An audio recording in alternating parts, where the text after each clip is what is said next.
یہ وہی علماء کرام ہیں جو جب تیری پیدائش ہوتی ہے تب بھی کام آتے ہیں، جب تیرے کان میں اذان پڑھنے کی بات آتی ہے تب بھی کام میں آتے ہیں، جب تیری تہنیت کرنے کا وقت آتا ہے تب بھی کام آتے ہیں، عقیقہ کرنے کا وقت ہو تب بھی کام میں آتے ہیں، تیری ختنے کی جائیں تب بھی کام میں آتے ہیں، تیری شادی کا وقت آ جائے، تجھے پڑھانے کی بات آئے تب بھی کام میں آتے ہیں، تیری شادی کا نکاح کا وقت آ جائے تب بھی تیرے کام میں آتے ہیں، اس کے بعد خدا نخواستہ تیری طلاق کا مسئلہ آ جائے تب بھی یہ علماء مفتیان کرام بھی تیرے کام میں آتے ہیں۔ تو انتقال کر جاتا ہے، تیری نماز جنازہ پڑھانے کے لیے یہ علماء کام آتے ہیں۔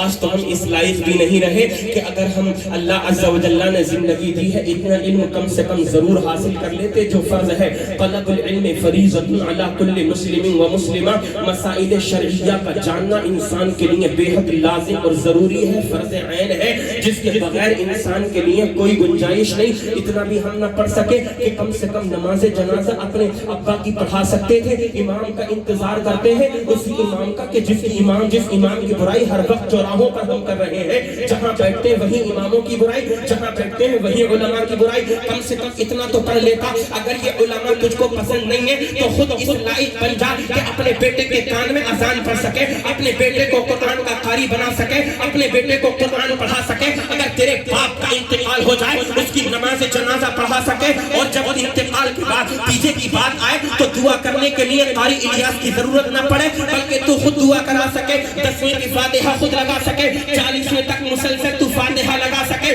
تو اتنا اسٹینڈرڈ بن گیا، اتنا ماڈرن بن گیا، اتنی ترقیاں تو نے کر لی۔ تیرا باپ مرا ہوا پڑا ہوتا ہے اور تو اپنے یار دوستوں میں گپ شپ کرتا ہوا نظر آیا کرتا ہے۔ ارے نادان، یہ زندگی تیری غیرت والی زندگی نہیں ہے، یہ زندگی تیری بے غیرتی والی زندگی ہے۔ اللہ نے تجھے مسلمان بنایا ہے تو کم سے کم اس لائق بن جا کہ قرآن پڑھنا سیکھ جائے، اذان پڑھنا سیکھ جائے، نماز پڑھنا سیکھ جائے۔ تیرے باپ کا انتقال ہو تو نماز جنازہ پڑھانا سیکھ جائے۔ اگر تو نے یہ عمل کر لیا تو پھر یاد رکھنا تیری زندگی میں انقلاب پیدا ہو جائے گا۔ جب تیرے پاس دین مصطفیٰ کا علم ہوگا، حرام سے تو بچتا رہے گا اور حلال روزی کمائی کرنے کی فکر کرتا رہے گا۔ سبحان اللہ، سبحان اللہ۔ بذکر اللہ تطمئن القلوب۔ ہوشیار ہو جاؤ، ہوشیار ہوشیار ہوشیار۔ دلوں کو سکون اللہ کرنے سے ملتا ہے، اللہ کو یاد کرنے سے۔ بزرگان دین فرماتے ہیں جو چیز اللہ کا نام لینا چھوڑ دے اس کو ذبح کر دے۔ قرآن کی آیت کی تفسیر جب ایک اللہ کے ولی نے پڑھی کہ جانوروں کو ذبح تبھی کیا جاتا ہے جب ذکر خدا سے غافل ہو جاتے ہیں۔ گوشت کھانا چھوڑ دیا، مچھلیاں کھانا چھوڑ دی۔ ان کی بیٹی نے پوچھا اے ابا جان ایک بات تو بتائیں، آپ گوشت کیوں نہیں کھاتے؟ مچھلی تو حلال ہے، کیوں نہیں کھاتے؟ کہنے لگے بیٹی میں اس لیے نہیں کھاتا ہوں، تو جانتی ہے نا میری زندگی کا ایک ایک لمحہ ذکر خدا میں گزر رہا ہے، اللہ اللہ کرنے میں گزر رہا ہے۔ اور میں نے ابھی تو قرآن کی تفسیر کو پڑھا ہے کہ یہ چیزیں جب ماری جاتی ہیں، جب ذبح کیا جاتا ہے ان کو، جب یہ ذکر خدا سے غافل ہو جائیں تو یہ ذکر خدا سے غافل چیزیں ہیں۔ کہیں ایسا نہ ہو، تقویٰ دیکھو تقویٰ، ولی کامل کا تقویٰ کتنا زبردست ہے۔ کہنے لگا کہیں ایسا نہ ہو میری بیٹی میں یہ چیزوں کو کھا لوں اور میرے دل کے اندر کوئی وسوسہ پیدا ہو جائے اور یہ چیزیں کھانے کے بعد میں اللہ کا ذکر کرنا نہ چھوڑ دوں، اس لیے میں ان چیزوں سے دور رہ رہا ہوں۔ اے بندے، اللہ نے تجھے اشرف المخلوقات بنایا ہے اور تو پھر بھی اللہ کے ذکر سے غافل ہے، تو پھر بتا تجھے مارا نہیں جائے گا تو کیا کیا جائے گا؟ چوراہوں پر تجھ کو مارا جائے گا۔ عزتوں کو اگر تو اپنی عزتوں کی حفاظت کرنا چاہتا ہے، رب کو منا لے، رب کو راضی کر لے، اللہ کو یاد کرنا شروع کر دے، انشاءاللہ تیری عزت کی بھی حفاظت ہو جائے گی اور تیری سبحان اللہ، سبحان اللہ، پیدا ہو جائے گی۔ سبحان اللہ، بے شک، واہ واہ واہ۔ آیت کا ترجمہ سنیے۔ جی جی جی، اللہ فرماتا ہے ومن، آخری بات ہے، ومن اعرض عن ذکری فإن له معیشۃ ضنکا۔ اللہ فرماتا ہے جو میرا بندہ میرے ذکر سے غافل ہو جاتا ہے اس کو دو سزائیں دی جاتی ہیں، دو۔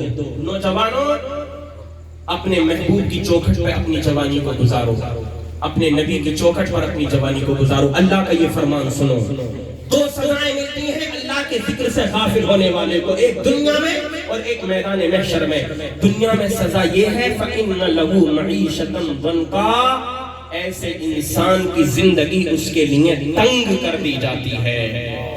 کہتا ہے پہلے ہمارے باپ دادا بتاتے ایک دن میں اتنا کام کر لیتے تھے، اتنا کام کر لیتے تھے، اتنا کام کر لیتے تھے کہ علی گڑھ چلے جاتے تھے، واپس آتے تھے، اتنا کام ہو جاتا تھا۔ یہ بتا کیا اس وقت 24 گھنٹے سے زیادہ گھنٹوں کا دن ہوتا تھا؟ نہیں نہیں، اتنا ہی دن ہوتا تھا۔ تیری زندگی تنگ کر دی گئی۔ فَإِنَّ لَهُ مَعِيشَةً ضَنْكَا، ایک مہینہ ایسے گزر رہا ہے جیسے ہفتہ گزرتا ہے، ہفتہ ایسے گزر رہا ہے جیسے دن گزرتا ہے، دن ایسے گزر رہا ہے جیسے گھنٹہ گزر جاتا ہے۔ کیا سیکنڈ تیز چلنے لگے؟ کیا منٹ کم سیکنڈوں کا ہونے لگا؟ کیا گھنٹہ کم منٹوں کا ہونے لگا؟ نہیں نہیں۔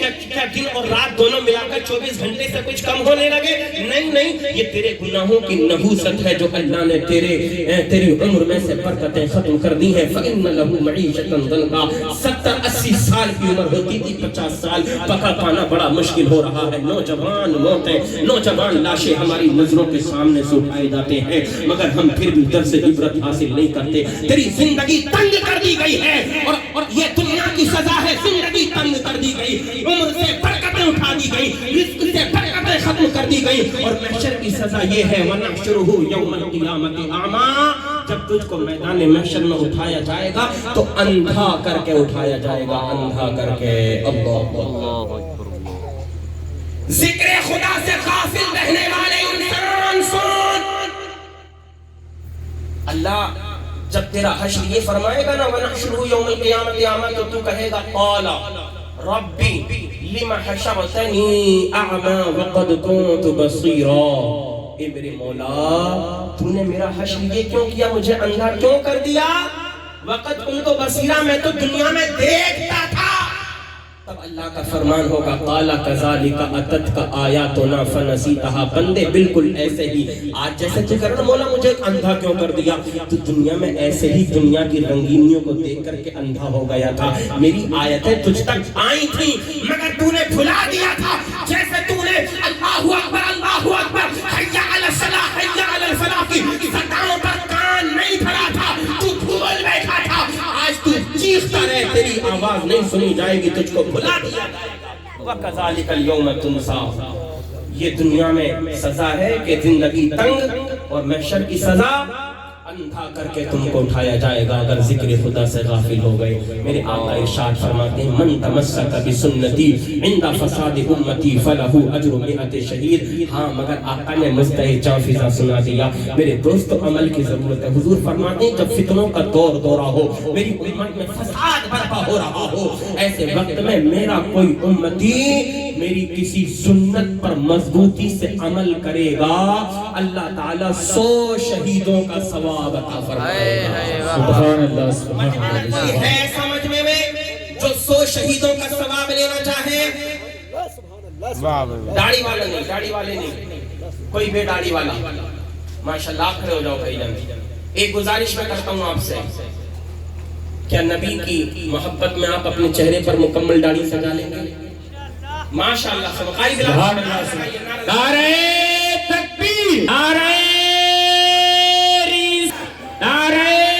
رسالت، مسلک اعلیٰ حضرت، جشن غوث الورا کانفرنس، نعرہ تکبیر۔ کیا نام ہے بھائی جان آپ کا؟ غلام علی عطاری۔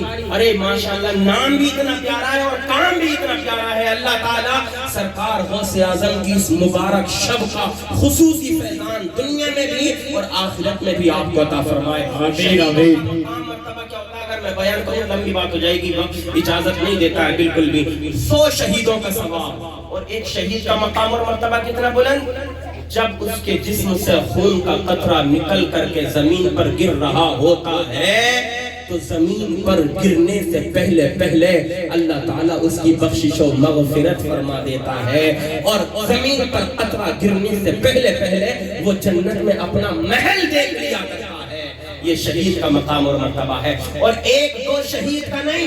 حضور فرماتے ہیں جب لوگ دنیا کے اندر دل دادا حسن کے ہو جائیں، دنیا کی رنگینیوں کے ہو جائیں، فساد برپا ہو، ہر طرح کی لوگ باتیں کر رہے ہوں، مگر میرا غلام مضبوطی سے میری سنتوں پر عمل کر لے تو 100 شہیدوں کا ثواب۔ کوئی میرا بھائی اور ہے جو میرے غلام بھائی غلام علی عطاری بھائی کا ساتھ دے اور اپنے چہرے پر نبی کی سنت کو سجائے؟ ہے کوئی نوجوان بھائی ایسا؟ ہے کوئی نوجوان بھائی ایسا؟ جو اپنے چہرے پر نبی کی پیاری سنت کو سجائے. میں دعا کرتا ہوں ماشاءاللہ پیچھے سے ہاتھ اٹھائے, کھڑے ہو جاؤ میرے بھائی, کھڑے ہو کر کے دکھاؤ ذرا. ماشاءاللہ ماشاءاللہ ماشاءاللہ, اللہ تعالیٰ آپ کو کروڑ پتی اور جنتی بنا دے. ایک پیچھے سے میرے بھائی نے بھی ہاتھ اٹھایا ہے, دیکھو دل میں نیت کر لو.